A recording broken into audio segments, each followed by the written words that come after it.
నమస్కారం. న్యాయసేవ కార్యక్రమానికి స్వాగతం. ఇవాల్టి మన అంశం కుటుంబ తగాదాలు, మధ్యవర్తిత్వం, న్యాయ సహాయం. ఈ అంశంపై సలహాలు, సూచనలు అందించడానికి మనతో పాటు ఉన్నారు 9వ అదనపు జిల్లా judge, city civil court Hyderabad K Muralimohan గారు, అలాగే న్యాయవాది జె అనంతరామ్ గారు. వారిచ్చే విలువైన సలహాలు, సూచనలు స్వీకరిద్దాం. జడ్జి గారు, అసలు మధ్యవర్తిత్వం అంటే ఏంటి? అది మధ్యవర్తిత్వం గురించి మనం లాస్ట్ టైం కొంత చర్చించుకున్నాం గత వారము.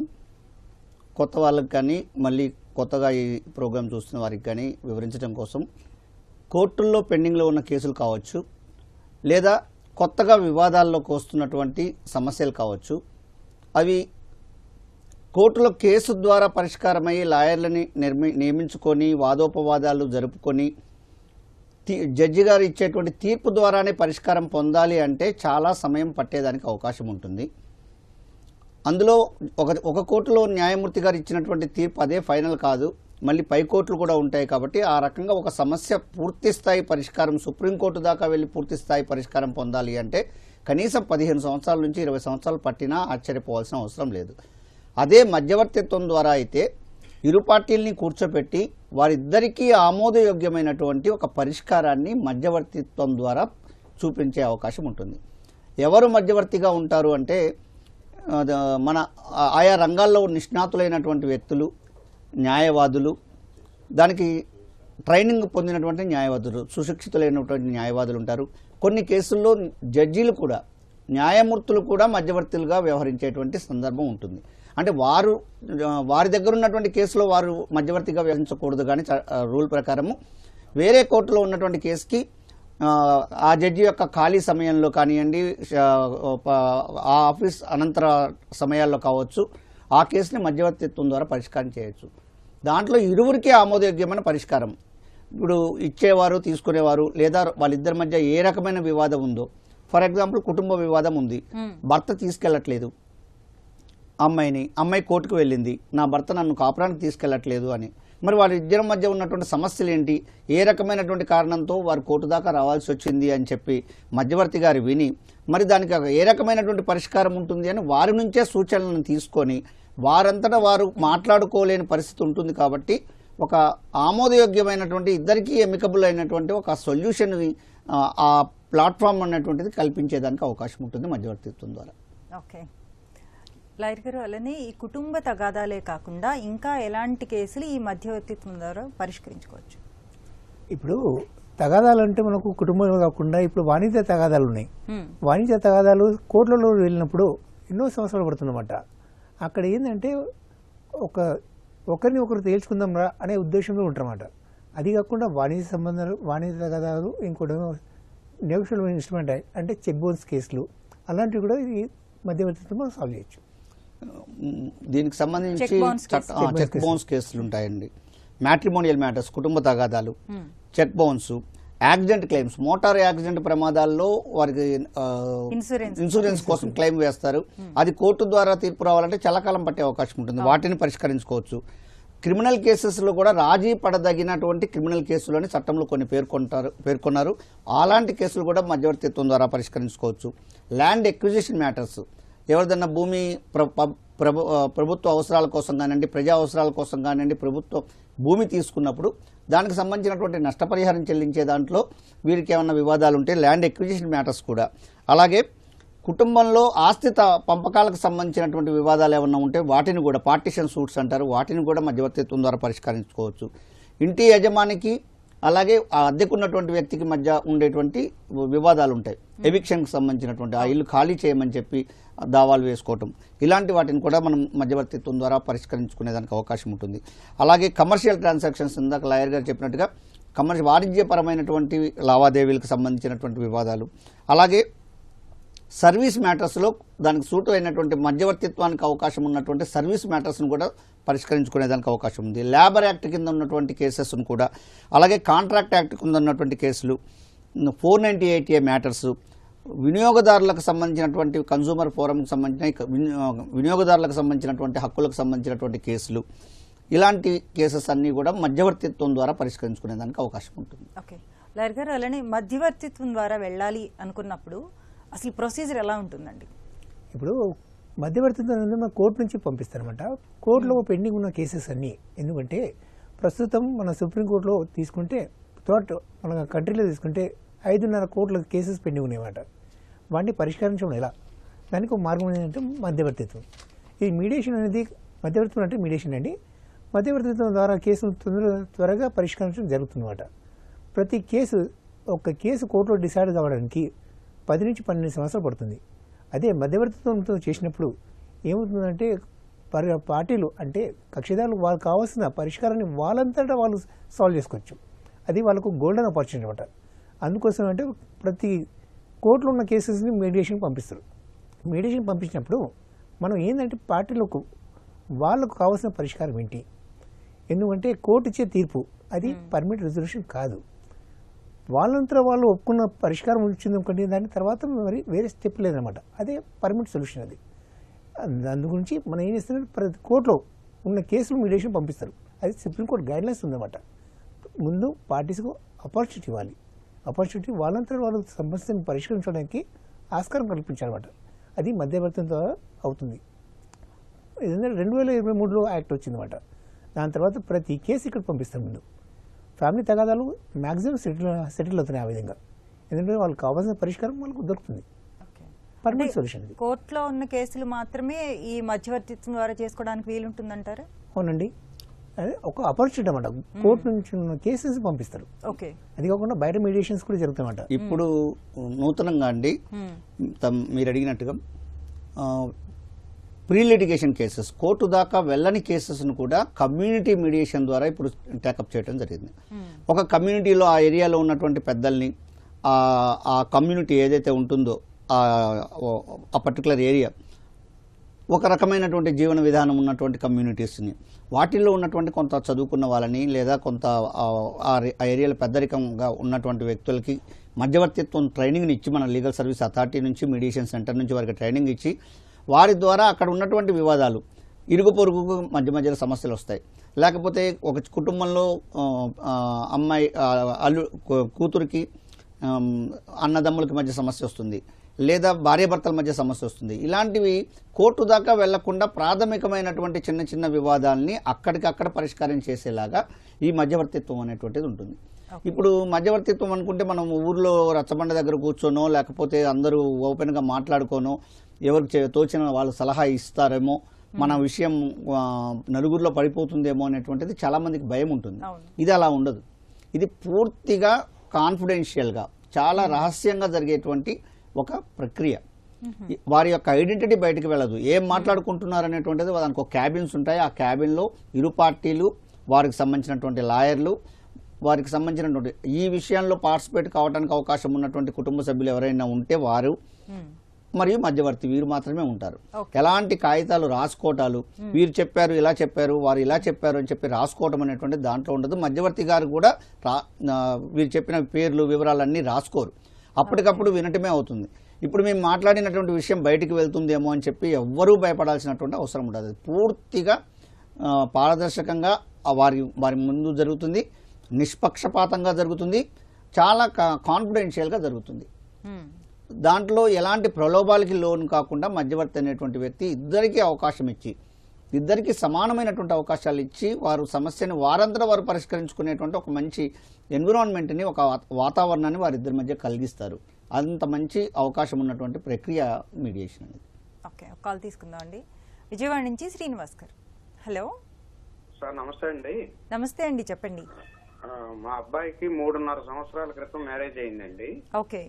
ఆ రోజు నుంచి ఈ రోజు వరకు కూడా వాళ్ళతో మాకు ఇబ్బందులు, గొడవలు అనుకుంటూనే ఉన్నాం, జరుగుతున్నాయి. వాళ్ళు ఆ రోజు నుంచి కూడా వద్దు వద్దు అంటున్నారండి. మాకు వద్దు, మాకు అక్కర్లేదు అంటున్నారు. ఈ టైంలోనే ఓ బాబు కూడా పుట్టాడు. అయితే వాళ్ళు వద్దు అంటున్నారని మేము ఇసిగిపోయి డైవర్స్ చేసామండి. 1 సంవత్సరం అయింది చేసి. ఇప్పుడు వాళ్ళు కావాలంటున్నారండి. మేము వద్దంటున్నాము, మరలా వాళ్ళు కావాలంటున్నారు. ఇప్పుడు మీరేమనుకుంటున్నారండి? మేము వద్దని అనుకుంటున్నాం అండి పూర్తిగా. ఓకే జడ్జి గారు, అందుకని మాకేంటండి మాకు అంటే ఒకసారి మీరు మధ్యవర్తిత్వం ఇలాంటి వాటి కోసమే, ఎందుకంటే ముందు మీరు కావాలనుకున్నారు, తర్వాత వద్దనుకున్నారు.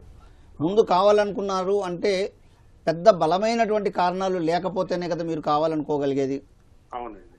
కాబట్టి ఇప్పుడు వాళ్ళు కావాలనుకుంటున్నారు. మనం పట్టుదలకు పోకుండా ఇలాంటి వాటిల్లో ఒక కుటుంబం సంబంధించినటువంటి విషయం, బాబు భవిష్యత్తుకు సంబంధించినటువంటి విషయం. కాబట్టి మీరు కానీ వారు కానీ పట్టుదలకు పోకుండా న్యాయమూర్తి గారికి కోర్టులో నడుస్తుందంటున్నారు కాబట్టి న్యాయమూర్తి గారికి తెలియజేయండి. ఒకసారి ఈ విషయాన్ని మధ్యవర్తిత్వం దగ్గరికి పంపించండి, మధ్యవర్తి ద్వారా దీన్ని మేము పరిష్కరించుకుంటాము అని.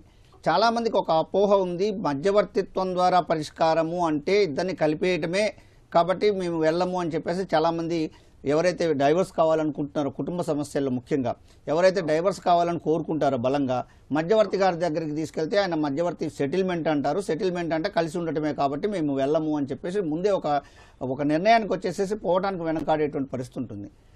అక్కడికి వెళ్ళిన తర్వాత మధ్యవర్తిత్వం ద్వారా జరిగేటువంటి పరిష్కారంలో 2 రకాల పరిష్కారాలు ఉంటాయి. ఇద్దరు అంగీకారంతో, అది ఎవరు అంతటా వారు విడిపోయి ఉండటానికి అంగీకారము అయి ఉండొచ్చు, లేదా ఇద్దరు కలిసిపోయి ఉండటానికి అవకాశమైన అంగీకారం అయి ఉండొచ్చు. ఏదైనా కానీ ఆ ఇద్దరు పార్టీలు స్వతంత్రంగా స్వేచ్ఛగా తీసుకునే నిర్ణయం మీదనే ఆధారపడి ఉంటుంది. కాకపోతే అక్కడ మీకు ఉన్నటువంటి పరిస్థితి ఏంటి, సమస్యలు ఏంటి, ఎక్కడ మనం ఒకసారి పెద్దగా భూతద్దంలో చూస్తాం సమస్యని, అది వేరే వాళ్ళ దగ్గర ఒక న్యూట్రల్ పర్సన్ దగ్గర కూర్చొని మాట్లాడినప్పుడు దాన్ని వారు విశదీకరిస్తూ మనకు వివరించిన సందర్భంలో అవును కదా ఈ ఇష్యూని మనము ఎందుకు మర్చిపోకూడదు, ఈ చిన్న సమస్యను మనం ఎందుకు ఓవర్కమ్ కాకూడదు అని చెప్పి మీ అంతటా మీకు కూడా ఒక ఆలోచన వచ్చేదానికి అవకాశం ఉంటుంది. కాబట్టి కుటుంబ సమస్యలకి నేను అంతకుముందు ఇప్పుడు జడ్జిగా చేస్తున్నాను, అంతకుముందు ఒక 10-12 ఏళ్ల పాటు లాయర్గా కూడా చేస్తున్నాను.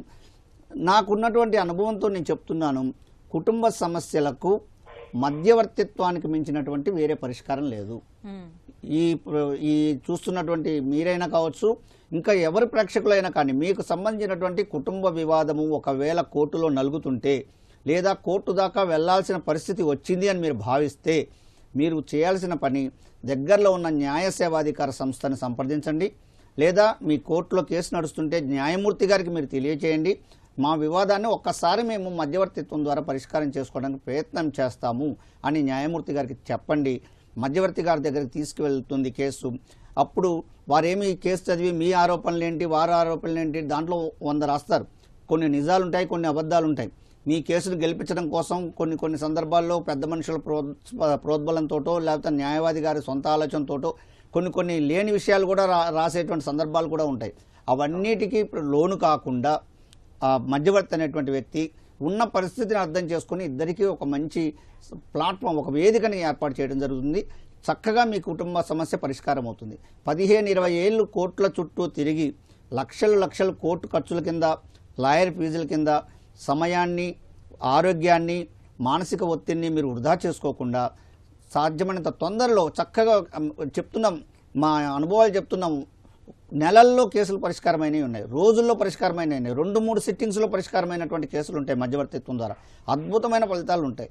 ఈ మధ్యనే మీరు పేపర్లో చూసుంటారు, సుప్రీంకోర్టు దాకా ఒక అన్నా చెల్లెళ్ళ వివాదం మన హైదరాబాద్కు సంబంధించినటువంటి కేసే, ఒక ఆస్తి తగాదా ఒకటి సుప్రీంకోర్టు దాకా వెళ్తే 2 రోజుల క్రితమే మనం పేపర్లో చూసాం.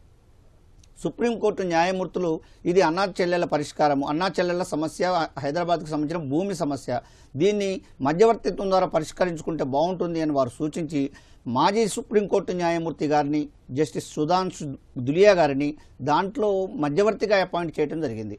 చేసి వారి దగ్గర మీరు కూర్చొని ఈ సమస్యను పరిష్కారం చేసుకోండి అని మాజీ సుప్రీంకోర్టు న్యాయమూర్తి గారు కూడా ఈ కేసు పరిష్కారం కోసం ఇద్దరు పార్టీల ముందు కూర్చోవడం కోసం ముందుకొచ్చారు. అంటే అంత ప్రాధాన్యత కలిగినటువంటి ప్లాట్ఫామ్, అంత ఎఫెక్టివ్ ప్లాట్ఫామ్, మంచి ఫలితాలు ఇస్తున్న ప్లాట్ఫామ్. కాబట్టి నేను అందరికీ సూచించేది మీ కేసుల్ని మధ్యవర్తిత్వం ద్వారా పరిష్కరించుకోవడానికి ముందుకు రండి అని చెప్పి ఈ మధ్యవర్తిత్వము నేషన్ ఫర్ మీడియేషన్ 2.0 అనే ఏదైతే ప్రోగ్రామ్ తీసుకున్నామో ఆ సందర్భంగా నేను అందరికీ కోరుతున్నాను, రిక్వెస్ట్ చేస్తున్నాను. సార్ ఒక్క మాట సార్ చెప్పండి సార్. అప్పుడండి ఆవిడ అసలు మేము వద్దనుకోవడానికి కారణం కూడా ఆ అమ్మాయి 2 సార్లు సూసైడ్ ప్రయత్నం కూడా చేసుకోకపోయిందండి వాళ్ళకి వద్దనుకున్న టైంలో. అందువల్ల అదొక భయం ఏర్పడింది. అవన్నీ రాసుకోవచ్చండి, అవన్నీ రాసుకోవచ్చు. అలాంటి అమ్మాయి చేయకుండా అమ్మాయికి కూడా తప్పు తెలిసి ఉంటుంది.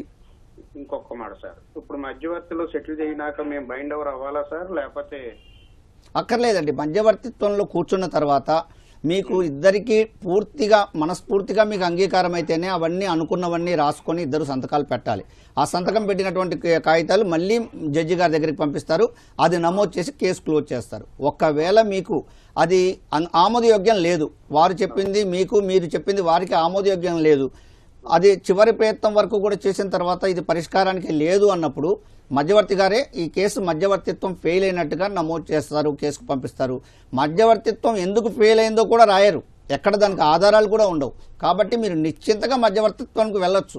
దానివల్ల ఒక్క నయా పైసా నష్టం మీకు ఏ రకమైంది కేసు పరంగా, రిజల్ట్ పరంగా, ఆర్థిక పరంగా ఏ రకమైన నష్టమూ ఉండదు.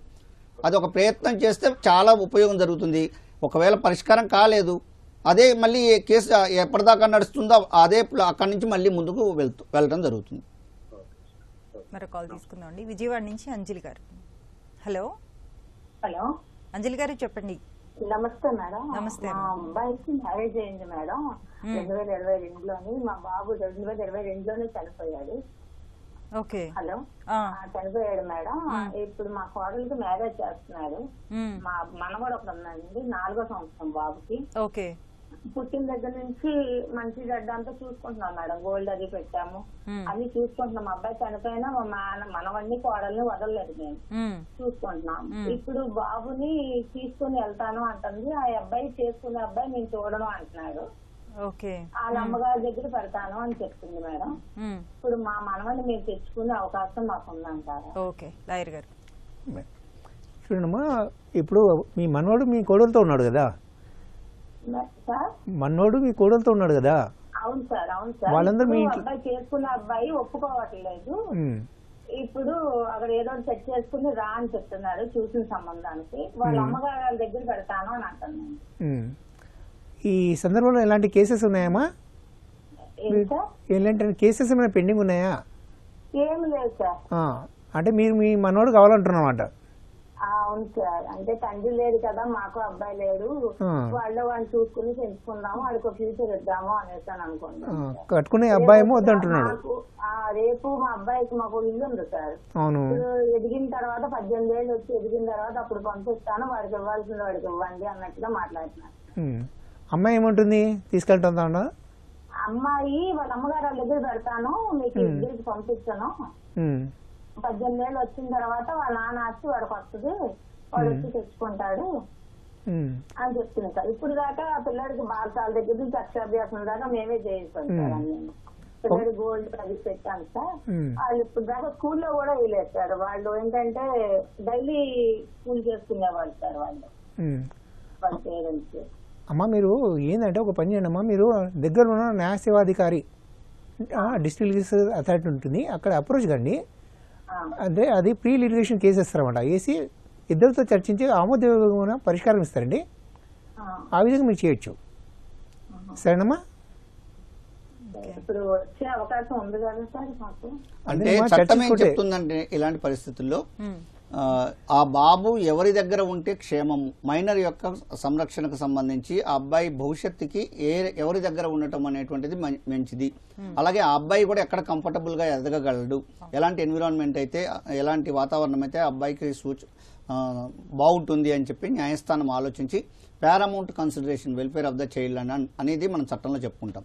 కాబట్టి న్యాయస్థానం కోర్టులో ఒకవేళ వీరు కస్టడీ కోసం కేసు వేసుకుంటే, నానమ్మ తాతయ్య ఎవరైతే వేసుకుంటే, కోర్టు అనేటువంటిది ఆ అమ్మాయికి కూడా నోటీసులు ఇవ్వటము, దీనికి ఏ రకమైనటువంటి పరిష్కారం చేయాలి అని చెప్పి మొత్తం ఉన్న పరిస్థితిని, ఆర్థిక పరిస్థితిని, అబ్బాయి యొక్క వెల్ఫేర్ని అన్నిటినీ అర్థం చేసుకొని ఒక తీర్పు ఇవ్వటం జరుగుతుంది. అలా తీర్పు దాకా కాకుండా వీరంతా వీరు పరిష్కారం చేసుకోవాలంటే మధ్యవర్తిత్వం ద్వారా కూడా ఇలాంటి వాటిని కూర్చొని ఒక ఎమికబుల్ వారిద్దరికి ఆమోదయోగ్యమైన సొల్యూషన్. అమ్మాయి మళ్ళీ పెళ్లి చేసుకుంటుంది కాబట్టి అబ్బాయి చూడని అంటున్నాడు. అదే ఇప్పుడు వీళ్ళైనా నానమ్మ తాతయ్య, వాళ్ళైనా అమ్మమ్మ తాతయ్య, అంతే. ఆప్షన్స్ రెండే ఉన్నాయి. ఇక్కడ ఉంటే అమ్మమ్మ తాతయ్య దగ్గర ఉండాలా, లేకపోతే నానమ్మ తాతయ్య దగ్గర అనేది ఉండాలి. దాంట్లో కూడా ఈ అబ్బాయి ఎక్కడ కంఫర్టబుల్ గా ఉండగలడు, ఎవరితో అటాచ్మెంట్ ఎక్కువ ఉంది, ఇవన్నీ కూడా కోర్టు పరిగణలోకి తీసుకుంటుంది. అబ్బాయి యొక్క వీరికి ఎక్కువ ప్రేమ ఉందా, వారికి ఎక్కువ ప్రేమ ఉందా, వారు బాగా అనేది కాదు. ఆ అబ్బాయి ఎక్కడ దాని వెల్ఫేర్ కి ఏది బాగుంటుంది అనేటువంటిది కోర్టు చూస్తుంది. ఆ బాబు కోణంలోనే కోర్టు పరిశీలించడం జరుగుతుంది. పెళ్లి మీరు చేస్తున్నారా, వాళ్ళు చేస్తున్నారా? పెళ్లి ఎవరు చేస్తున్నారు, మీరు చేస్తున్నారు మీ కోడలికి? లేదు మేడం, వాళ్ళు మేము తీసుకొచ్చిన సంబంధం వద్దన్నారు మేడం.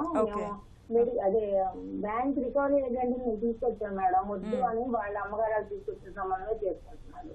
ఓకే. కానీ బాబు ఏంటంటే 4 సంవత్సరం బాబు ఎక్కువ శాతం అక్కడ ఉండడం వల్ల అక్కడే వదిలేస్తాను అన్నట్టుగా మాట్లాడుతుంది. చిన్నప్పటి నుంచి బాబు అక్కడే ఉన్నాడు కాబట్టి వాళ్ళకి అలవాటు అయ్యింది. రావడం, ఇప్పుడు అక్షరాభ్యాసం చేస్తే మా దగ్గర రావడం, చేయించుకోవడం, వెళ్ళిపోవడం, అన్నప్రసన్న చేయడం, చేయించుకోవడం, వెళ్ళిపోవడం, పుట్టినరోజులు చేయడం, చేయించుకోవడం, వెళ్ళిపోవడం, ఇలా చేస్తుంది మేడం. ఇప్పుడు లాయర్ గారు చెప్పినట్టుగా మీరు దగ్గరలో ఉన్న మధ్యవర్తి మన మీడియేషన్ సెంటర్ ఉంటుంది, డిస్ట్రిక్ట్ లీగల్ సర్వీస్ అథారిటీ అంటారు, జిల్లా న్యాయ సేవాధికార సంస్థ. మీరు విజయవాడ కదా, విజయవాడ కోర్టు ఎక్కడైతే ఉందో ఆ కోర్టులో న్యాయ సేవాధికార సంస్థ కార్యాలయం ఉంటుంది. అక్కడికి వెళ్ళి ఒక దరఖాస్తు ఇవ్వండి, ముందు కోర్టు దాకా పోకుండా. అప్పుడు అమ్మాయిని పిలిపిస్తారు, అమ్మాయి తల్లిదండ్రులను పిలిపిస్తారు. దాంట్లో మీకు ఏ రకమైన పరిష్కారం చేయొచ్చు అనేది చూస్తారు. అలా మరో కాల్ తీసుకుందాం అండి. గుంటూరు నుంచి నాగమణి గారు. హలో నాగమణి గారు. నమస్తే అమ్మా, చెప్పండి. Good morning. అది సార్, మా సిస్టర్ కి 2017 లో మ్యారేజ్ అయిందండి. ఓకే. తను బాగా అన్ని హ్యాబిట్స్ ఉన్న వాళ్ళండి, అటు కోడి పందాలు కానీ, జోదాలు కానీ, సిగరెట్, ఆల్కహాల్ అన్ని సార్. అయితే సార్ ఫస్ట్ నుంచి కాస్త ఫైనాన్షియల్ గా సపోర్ట్ అనేది తక్కువే. ఓకే. ఈ అమ్మాయి డిగ్రీ చేసింది, సో ఉన్న దాంట్లో ఏదో జాబ్ చేస్తుంది, 15,000 అట్లా వస్తుంది. మనకి కుదిరినప్పుడు ఇవ్వటం, కుదరలేనప్పుడు ఇవ్వకపోవటం, ఇట్లా సార్. అయితే సార్ రీసెంట్ గా ఆయనకి యాక్సిడెంట్ అయ్యింది, కంప్లీట్ గా హాఫ్ ఆఫ్ ప్యారలైజ్ అయింది సార్ బాడీ. అయితే ఇప్పుడేమో ఫైనాన్షియల్ గా సపోర్ట్ లేదు సార్, అటు హస్బెండ్ నుంచి లేదు, ఇటు వాళ్ళ తాతగారు రాస్తుంటే అందులో ఒక అంటే వాళ్ళు 7 ఎకరాలు ఇస్తే ఇప్పుడు ప్రజెంట్ ఒక 3 acres ఉండిద్ది సార్ వాళ్ళకి, 2.5 కానీ. సో అందులో ఏదైనా ఇస్తే ప్రాపర్టీ వీళ్ళు ఏదైనా హౌస్ తీసుకుని అలా కొంచెం సపోర్ట్ గా చేసుకుందాం అని చూస్తుంటే వాళ్ళేమో లాస్ట్ లో పిల్లలకే కదా అన్నట్టు అంటున్నారు సార్. ఓకే. అయితే ఇప్పుడు ఏమైందంటే వీళ్ళకున్న హ్యాబిట్స్ కి ఎవ్రీ ఇయర్ కోడి పందాలకు 3-4 లక్షలు, 5 లక్షలు అలాగా ఇంటి మీద కానీ పొలం మీద కానీ తెచ్చి ఇవ్వటం, ఇంక ఇట్లా అలవాటు చేస్తున్నారండి. అది ఎందుకు ఇస్తున్నారు అంటే వాళ్ళు మమ్మల్ని గట్టిగా అడిగారు, అది చేశారు, ఇది చేశారు అంటున్నారు. ఇవ్వమంటుంటే ఇవ్వట్లేదు. ఓకే. ఇప్పుడు ఏం చేస్తే బాగుండిద్దా అని మేడం కాల్ చేశానండి. ఓకే. జడ్జి గారు, ఎవరికమ్మా యాక్సిడెంట్ అయిందన్నారు? ఎవరికి? మా sister husband sir. Husband. Okay, సరే. అంటే ఆస్తి ఎవరిదమ్మా? మీరు ఏదైతే ఏమ్మా నన్ను వాళ్ళ బ్రదర్ చేసుకున్నారండి ముందుగా. తర్వాత వాళ్ళ బ్రదర్ కి మా సిస్టర్ నచ్చి తనని అడిగి మరీ కట్నం లేకుండానే చేసుకున్నారు. ఇంటర్ కాస్ట్ మ్యారేజ్ లేండి. ఇప్పటికి 9 years అవుతుందండి మ్యారేజ్ అయ్యటానికి సార్. అది ఓకే. సో ఇప్పుడు మీరు ఏదైతే ఆస్తి వీళ్ళకి ఇవ్వండి అని అడుగుతున్నారు కదా, అది ఎవరి ఆస్తి? స్వార్జితమా, వాళ్ళ నాన్నగారిది, లేకపోతే తాతల ఆస్తి? వాళ్ళ తాతయ్య గారు ఆస్తి సార్, వాళ్ళ నాన్నగారిది. అది కూడా వాళ్ళు 7 ఎకరాలు ఇస్తే ఇప్పుడు ఒక 2.5-3 ఎకరాలు ఉండిద్దేమో సార్. గట్టిగా బాగా అప్పులు చేసేసారు. ఉన్నది కొంచెమైనా ఉన్నది పిల్లవాడి పేరునో లేదా ఏదైనా ఈ హౌస్ కొంటే కొంచెం రెంట్ తగ్గటం అని ఇట్లా మాట్లాడుతున్నా కూడా వాళ్ళు రెస్పాండ్ అవ్వట్లేదు. ఇతని పరిస్థితి చూస్తే ఈయనకి మెడిసిన్ ఖర్చుతో పాటు లేవలేని పరిస్థితిలా ఉన్నాడు ఇప్పుడు. అంటే మీరు ఆలోచించండి, ఇప్పుడు ఆ ఆస్తి ఉంటేనే అప్పు చేస్తున్నారు, అవి ఏవి ఇవ్వకుండానే అప్పులు చేస్తున్నారు అన్నప్పుడు ఆస్తి ఇవ్వటం అనేటువంటిది ఎంత క్షేమము, మరి అతను దాన్ని నిలబెట్టుకుంటాడా అనేటువంటిది ఒకటి ఆలోచించండి. అది మీ పరిస్థితి మీకు అర్థమవుతుంది కాబట్టి మీరు సరైన నిర్ణయం తీసుకోగలరు. రెండోది ఏంటంటే, అది తాతగారి ఆస్తి అనేంత మాత్రమే పూర్తి స్థాయి హక్కులు మనవడికి రావు. ఒక 4 జనరేషన్లు 3 జనరేషన్లు దాటిన తర్వాతనే అది ఇతను హక్కుగా అడిగేదానికి అవకాశం ఉంటుంది. అది కూడా మధ్యలో ఎక్కడ పార్టిషన్ కాకుండా ఉంటే. అది మీరు ఒకసారి న్యాయ సేవాధికార సంస్థకు వెళ్ళండి. వెళ్ళిన తర్వాత మీ దగ్గరలో ఉన్నటువంటి న్యాయ సేవాధికార సంస్థ ఇది ఎక్కడ ఉంటుంది అంటే, ఎక్కడైతే కోర్టు ఉంటుందో ప్రతి కోర్టులో న్యాయ సేవాధికార సంస్థ కార్యాలయం ఉంటుంది. అక్కడికి వెళ్ళిన తర్వాత అక్కడ ఒక జడ్జి గారు, అక్కడ ఒక ప్యానల్ లాయర్సు ఉచితంగా న్యాయ సహాయము, న్యాయ సలహాలు అందించడం కోసం సిద్ధంగా ఉంటారు. వారి దగ్గర మీరు ఒక దరఖాస్తు పెట్టుకుంటే వారు ఈ కేసును పరిశీలించి మీకున్నటువంటి సాధ్యాసాధ్యాలు, వీరికి చట్టపరంగా వచ్చేటువంటి హక్కు ఏంటి, హక్కుగా అడగగలరా లేదంటే వారిని కన్విన్స్ చేసి ఇప్పించగలరా అనేటువంటిది ఆ సమస్యను బట్టి వారు పరిష్కారానికి ఒక అవకాశం తీసుకుంటారు. Okay okay sir. ఇక్కడ కాల్ తీసుకుందాం అండి. గుంటూరు నుంచి మల్లికార్జునరావు గారు. హలో, నమస్తే మేడం గారు. నమస్తే అండి, చెప్పండి. నమస్తే జడ్జి గారు. నమస్తే లాయర్ గారు. నమస్కారం అండి. హలో, చెప్పండి, మీ సమస్య ఏంటో చెప్పండి. మా సంవత్సరాన్ని 2008లో మా అమ్మాయికి మ్యారేజ్ చేస్తామండి. ఓకే. మ్యారేజ్ చేసిన తర్వాత బాగానే ఉండాలండి 2013 వరకు. 2013లో మా అమ్మాయి సాఫ్ట్వేర్, అల్లుడు సాఫ్ట్వేర్, సాఫ్ట్వేర్ అండి. ఓకే. ఏదో చిన్న తగాదా వస్తే కావాలని ఏం చేశారంటే చిన్న తగాదా వచ్చి కొద్దిగా ఘర్షణ పడ్డారు ఇద్దరు. ఘర్షణ పడి కొద్దిగా మా అమ్మాయిని కొట్టి మా అమ్మాయి కూడా తిరగబడి ఏదో జస్ట్ కొట్టిందని అతను వదిలిపెట్టేసి ఇంటికి వస్తానని, ఆఫీస్కి వెళ్ళి వస్తానని చెప్పి ఇంటికి వచ్చేసి మా అమ్మాయిని బెంగళూరులోనే వదిలిపెట్టి ఇంటికి వచ్చేసారండి. ఇంటికి వచ్చేసిన తర్వాత మేము పెద్ద మనుషుల ద్వారా ఒక 5-6 నెలలు బాగా ట్రై చేసామండి. 5-6 నెలలు ట్రై చేసినా కూడా కాలమే పరిష్కారం అవుతుందని చెప్పి అట్లానే వెయిట్ చేస్తా ఉన్నారండి. వెయిట్ చేస్తా ఉంది. 2018లో ఏం చేశారంటే విడాకులు కావాలని చెప్పి అతను యూఎస్ వెళ్ళాడు, మా అమ్మాయి కూడా యూఎస్ వెళ్ళిందండి. వేరు వేరు స్టేట్ లో యూఎస్ వెళ్ళారు. వెళ్తే అతను వాళ్ళ తండ్రి జనరల్ పవర్ ఆఫ్ అటార్నీ ఉంది, మా అబ్బాయికి విడాకులు కావాలని చెప్పి కోర్టులో కేసు చేశారని గుంటూరు కోర్టులో. గుంటూరు కోర్టులో కేసు వేస్తే మేము కూడా లాయర్ని పెట్టుకొని మేము కూడా దానికి సమాధానం ఇచ్చామండి. ఇస్తే 2023లో మేము గెలిచామండి. 2023లో గెలిచి ఏం చేశారంటే వాళ్ళు మళ్ళీ హైకోర్టుకి అప్పీల్ చేశారండి. హైకోర్టుకి అప్పీల్ చేసి హైకోర్టులో చాలా పెండింగ్ కేసులు ఉన్నాయని చెప్పి అది ఎట్లా ఉంటే ఒక పాప అండి, మా పాప 10th క్లాస్ వచ్చింది. ఇక ఏం చేసామంటే మెయింటెనెన్స్ చేసామండి. ఇప్పుడు మెయింటెనెన్స్ చేస్తే 7 వాయిదాల వరకు వాళ్ళు అటెండ్ కాలేదండి. మొన్న ఒక వాయిదాకి అటెండ్ అయ్యారు. అటెండ్ చేసి జడ్జి గారు ఏం చెప్పారంటే మీరు మీ ఉన్న ఆస్తులు మొత్తం నాకు నోట్ చేయండి అని చెప్పి చెప్పారండి. అదే జరిగింది. మాకేమన్నా కాపురం కావాలని వాళ్ళేమన్నా వద్దండి, మాకు కాపురం కావాలని. మా వ్యవసాయ కుటుంబం అండి. మేడం గారు, జడ్జి గారు చెప్పండి. సార్, మీరు చెప్పినట్టు ఆల్రెడీ మీరు డైవర్స్ కేసు గెలిచినా అని చెప్తారు. కేసు తీర్పు ఏమైంది? అది అంటే డైవర్స్ కేసు వేసారు కదా, ఆ కేసు ఏమైంది? డిస్మిస్ అయిందా? మీరు కేసు గెలిచినా అని చెప్పారు కదా సార్. అదే గెలవడం అంటే మీరు కోరుకున్నది విడాకులు వద్దని. అదే అదే అదే డైవర్స్ పిటిషన్ డిస్మిస్ అయింది. కాపురం కావాలి, డైవర్స్ డిస్మిస్ అయింది. ఇప్పుడు ఏంటంటే మెయింటెనెన్స్ కేసులో మీరు వేసారు కదా, మెయింటెనెన్స్ లో కూడా మధ్యవర్తిత్వం పంపిస్తారన్నమాట. ఒక్కసారి మధ్యవర్తిత్వం అదే సార్, ఆ మెయింటెనెన్స్ కేసులో మధ్యవర్తిత్వం అయిందా? మీరు చెప్పేది బాగా ట్రై చేసామండి, అయినా వాళ్ళు ఒప్పుకోవాలి. ఓ పని చేయండి, ఇంకోసారి పంపించమని చెప్పండి. పంపిస్తే అమెరికా మధ్యవర్తిత్వానికి ఇంకోసారి పంపించమని చెప్పండి. ఎందుకంటే అక్కడ అమ్మాయి అబ్బాయి మీరు చెప్పినట్టు యుఎస్లో ఉన్నారు, బయట ఉన్నారు. అక్కడ పరిష్కారం చూసేసింది ఎవరు? డిస్ప్యూట్ వాళ్ళ మధ్యలో ఉంది, తగాదా. వాళ్ళ జీపే కానీ మీరు కానీ సెటిల్ చేసుకోలేరు.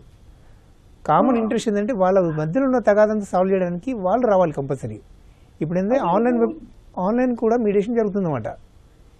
వాళ్ళని ఇద్దరు ఆన్లైన్ తీసుకుని ఈ కేసు సూటబుల్ ఏంటంటే వర్చువల్ గా వాళ్ళిద్దరిని కూర్చోబెడితే వారిద్దరిని కూర్చొని మధ్యవర్తిత్వం ద్వారా ఒకసారి పరిష్కారం అవుతే పరిష్కారం అయ్యేదానికి ఛాన్స్ ఉంటుంది. యుఎస్ లో ఉన్నారు కాబట్టి జీపీఏ హోల్డర్ ద్వారా ఏమవుతుంది అంటే వారిది ఆ సమస్యలు ఉన్నటువంటి వారికి దానికి సంబంధించినటువంటి లోతుపాతులు ఆలోచన ఒకలాగా ఉంటుంది. వారి తరఫున వారి తండ్రి గారు వచ్చి మాట్లాడటం అనేటువంటి దానికి తేడా ఉంటుంది. మీరు ఆ ప్రయత్నం చేయండి. అబ్బాయి వచ్చేలాగా ఇద్దరు వర్చువల్గా మీ మధ్యవర్తిత్వం ద్వారా మాట్లాడుకునేదానికి అవకాశం ఉంటే చాలా మంచి పరిష్కారం దొరికేదానికి అవకాశం ఉంటుంది. ఒకటి ఏదైతే కేసు నడుస్తుందో ఆ ఒక్కటే కాకుండా దానికి అనుబంధమైనటువంటి ఇతర సమస్యల్ని కూడా మధ్యవర్తిత్వం ద్వారా పరిష్కరించుకోవచ్చు. అది ఒక మంచి అవకాశం దీంట్లో ఉంటుంది. ఆ బాబు మెయింటెనెన్స్ తో పాటు విడాకులతో పాటు ఇతర సమస్యలన్నీ కూడా. ఇంకా ఏమి అంటే ఇది ఏదైతే మధ్యవర్తిత్వం ద్వారా పరిష్కారం అవుతుందో అదే తుది తీర్పు అవుతుంది. మళ్ళీ దాని మీద అప్పీల్ కూడా ఉండేటువంటి అవకాశం ఉండదు. Okay, thank you so much అండి. ఇప్పటి వరకు మనం కుటుంబ తగాదాలు, మధ్యవర్తిత్వం, న్యాయ సహాయం అంశంపై సలహాలు, సూచనలు స్వీకరించాం. వచ్చే శనివారం 9:30 న్యాయ సేవ కార్యక్రమంలో మళ్ళీ కలుసుకుందాం. అంతవరకు సెలవు. నమస్కారం.